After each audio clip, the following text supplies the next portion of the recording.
Mr. President, thank you for your time. The issue of immigration is at the top of South Africans' minds. 30 June is a deadline that has been set for you. Don't you have your own deadline? Well, I have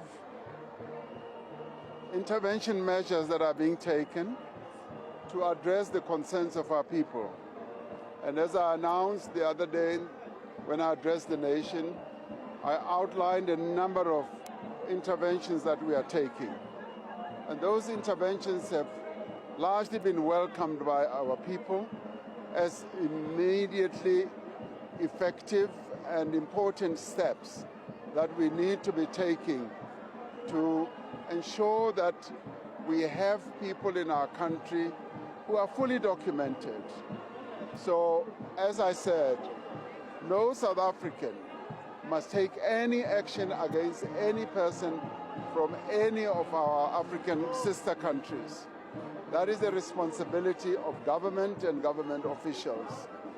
So the so-called 30th of June, in my view, is not an event that is even necessary because we are addressing the challenges that our people are facing. And we must not allow South Africans to be duped and to be misled by those who want to foster instability in our country. And we will not allow that. So security forces in our country are going to ensure that there is no instability and there's no disruption of the lives of our people. But government is continuing the interventions that we announced.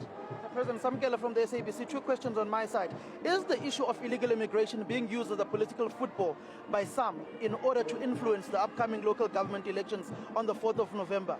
Then secondly, the hot potato, the interdict you filed, just some of the points you've raised in your court papers. Why the interdict at this point in time? Why not earlier when you ultimately decided to take the report on legal review? Thank you. Well, just dealing with the issue of the whole issue of the review, that is a matter that is now taking its course. As every South African, including the President, has their own rights in terms of the Constitution, that must be allowed to happen, and the courts will decide. It's not my decision. It's going to be the courts of our country who are the real arbiters of disputes in our country. And so let us allow that process to ensue.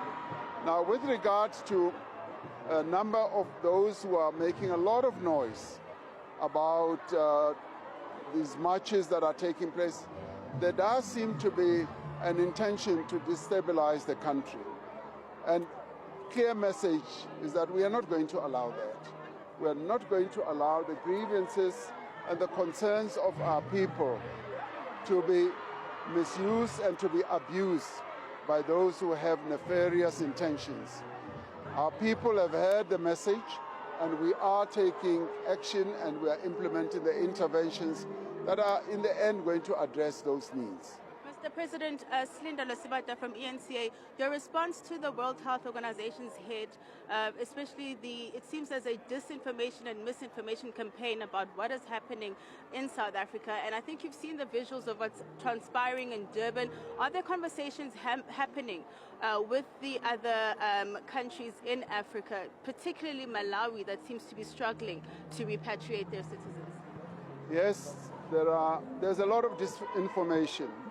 A lot of disinformation that is aimed at tarnishing the image of South Africa. We have explained fully the challenge that we have of immigration in our country, and many other countries around the world, including our own continent, have their own challenges of immigration. The one thing that South Africans are not is xenophobic. South Africans are not xenophobic, and we are addressing their concerns. And I spoke to the president of Malawi just a few days ago, and he said to me, we understand the challenge and the problems that you are facing, and we are with you, and we are there to support you, and we will work with your government to enable those who want to leave and those who may be undocumented to leave peacefully. And that is the commitment I gave him. And I had a very good exchange with President Mutharika on the telephone. And we have also said that we are going to have time to meet. Now, my envoys are going to be leaving to various countries on the continent to deal specifically with the disinformation, with the position that government has taken on this issue. So we are addressing these issues, both the concerns of those who are outside our country and those who are inside our country. Thank you very much. Thank you. Thank you. I have to run. No, you can't run just yet. Why did it have to take March and other groupings for you to actually start these interventions? I would argue you've lost the room, Mr. President. No, we have actually been doing a lot of work, changing our immigration laws and also empowering our immigration officials to address these specific issues.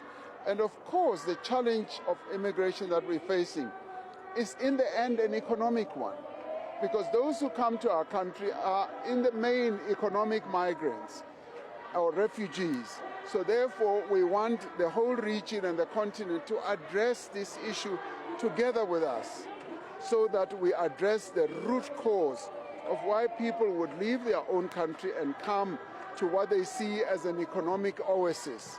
And so as we address these problems, we are making advances, and now we are getting more and more stronger as we address these problems. See you on the 30th. Where will you be on the 30th of June? Will you be in the country? I haven't checked my diary. Yes, I will be here, home. All right. Okay. Okay, Mr. President.